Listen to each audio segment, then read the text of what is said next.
Big news out of China. The country's top court has just overturned the death sentence for Canadian Robert Schellenberg, who was accused of drug smuggling. Schellenberg was initially sentenced to 15 years in prison back in 2018. But a retrial in 2019 saw that escalated to a death sentence. This happened around the same time Canadian authorities detained Huawei executive Meng Wanzhou, significantly straining relations between Canada and China. Now, after years of appeals and diplomatic efforts, China's Supreme People's Court has struck down the death penalty.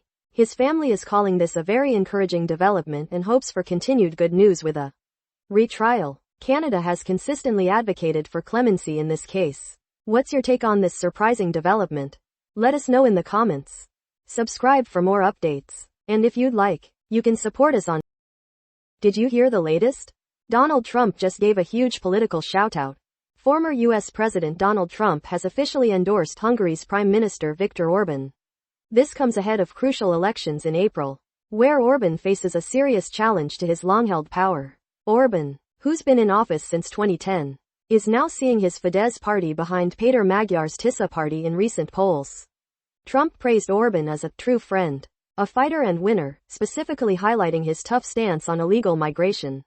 Orban even mentioned plans to lure Trump to Hungary and discussed a potential Budapest peace summit involving the US, Russia, and Ukraine, with elections on April 12. This endorsement could be a game-changer. What's your take on this unexpected endorsement? Subscribe for more updates. If you'd like, you can support us on. In a stunning move, Hungarian Prime Minister Viktor Orban has officially declared Ukraine an enemy of Hungary. Speaking at a recent rally, Orban made it clear anyone who wants the EU to stop importing cheap Russian energy is an enemy of Hungary, directly referencing Ukraine. This aligns with Orban's close ties to the Kremlin. Hungary and Slovakia are even challenging the EU's plans to ban Russian gas by 2027. Orban also pushed back against Ukraine joining the EU, warning it would only drag Hungary into war. These controversial statements come just 2 months before Hungary's parliamentary elections.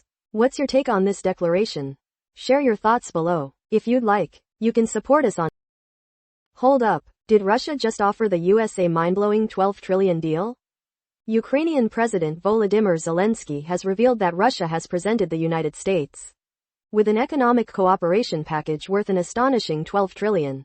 Zelensky says his intelligence services briefed him on what's being called the Dmitriev package, an alleged proposal for extensive economic partnership between America and Russia. But here's the critical part: Zelensky warns that there are signals these potential documents could also involve issues related to Ukraine. He's made it absolutely clear Ukraine will not support any agreements concerning its future if it's not at the negotiating table. He stresses that any clauses affecting Ukraine must align with its constitution and laws, and cannot be discussed without Ukraine's direct involvement. Ukraine is ready to react if these risks become a reality. What's your take on this massive alleged offer? Subscribe for more updates. And if you'd like, you can support us on